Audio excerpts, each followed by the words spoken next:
बहावलनगर की कहानी कब और कहां से शुरू हुई? कौन से अहम किरदार इस कहानी का हिस्सा थे?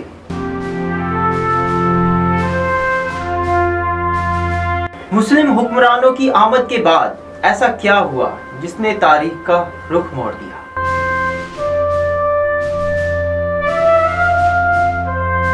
दीन इस्लाम की आमद से पहले कौन से मजहब और कौम के लोग यहां आबाद थे?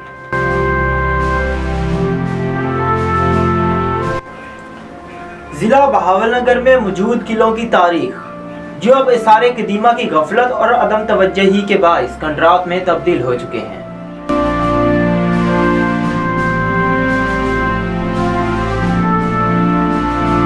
हर बस्ती, कस्बा और शहर की तरह बहावलनगर भी वक्त के साथ साथ मुसलसल तब्दीलियों से गुजरकर अपना नक्शा बदलता रहा है। 1932 से लेकर अब तक होने वाली तब्दीलियां, ये सब हम जानेंगे स्टोरी ऑफ बहावलनगर।